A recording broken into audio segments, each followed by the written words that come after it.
Now close your eyes. Oh, no. I want you to take a super deep breath. Okay.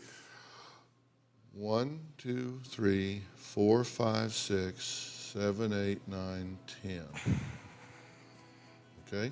How'd that feel? Good. Okay? Now I want you to do something with me. In fact, I want everybody in the audience to do this with me. Everybody just do this with me for just a second. I want you to do something. We're going to breathe in and out in exactly the same cadence. We're going to breathe in for 3 seconds and out for 3 seconds. It's got to be exactly the same. Okay, and I'll start us. When I say go, we'll breathe in. Go. 1, 2, 3. Out. 1, 2, 3. In. 1, 2, 3. Out. 1, 2, 3. In. 1, 2, 3. Out. 1, 2, 3. Okay, stop. Now, you can have a seat. There is a symmetry to physiological relaxation.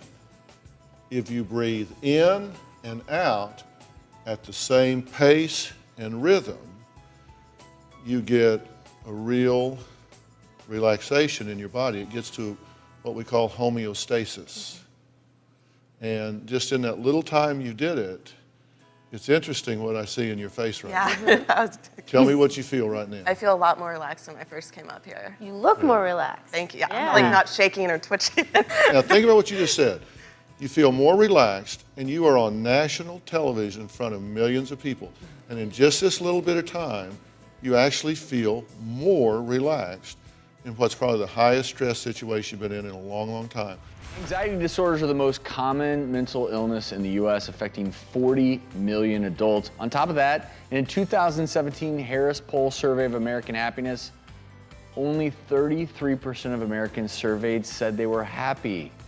So what if one simple task every day could physically rewire your brain for happiness? Would you do it?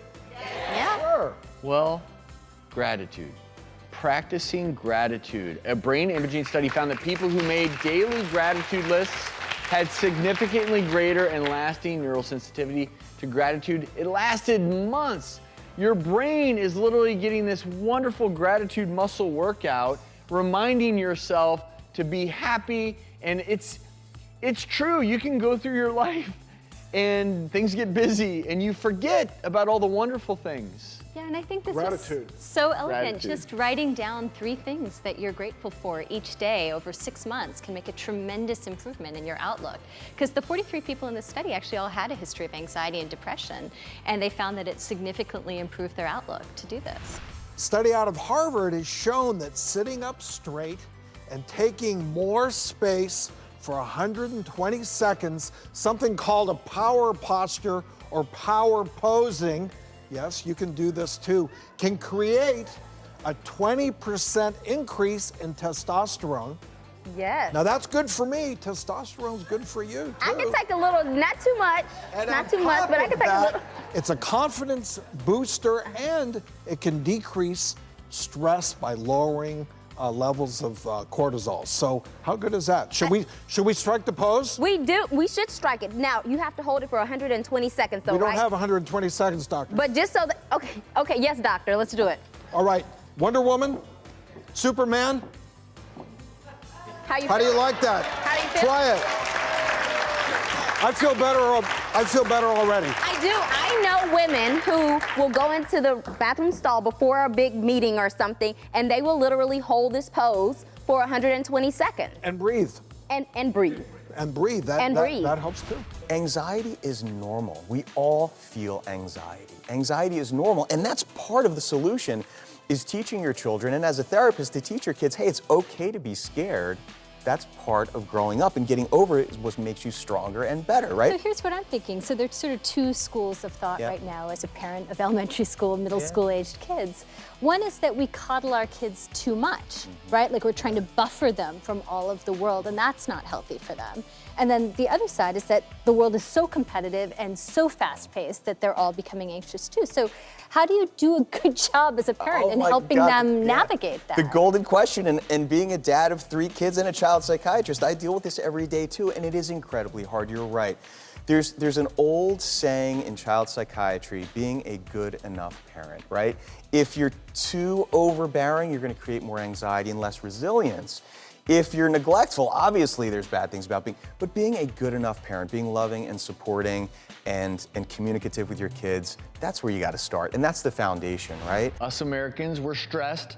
In fact, an estimated 75 to 90% of all doctor visits have some stress-related issues.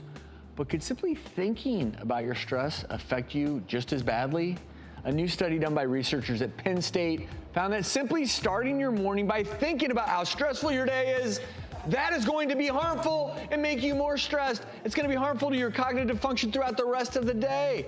So it's important. If you're stressed in the morning, change your routine, change your mindset. A few things you can do. The first one, get a real alarm clock. Studies show that cell phone use is linked to increased stress and anxiety. People who have that cell phone right next to their bed, use that as their alarm? No, I don't like that idea. But one step further, I actually use a Zen alarm clock. And so when it goes off in the morning, it goes ding. Oh. And it's this peaceful, I believe it is time. And then Time to rise and shine. And if it takes you 30 seconds to a minute later it goes ding. And then you roll over, you're like, okay, all right, cool. Be kind to one another. It can be something as simple as saying hi to a stranger, help out around the neighborhood, or even giving someone a compliment. Little acts of kindness, they can go such a long way. It can even benefit your health. Think about this. You practice kindness. It can lower your anxiety and stress. So it doesn't just make your heart feel good, it actually can make you healthier. It releases all these wonderful hormones, oxytocin, that can release nitric oxide, actually relaxes those blood vessels.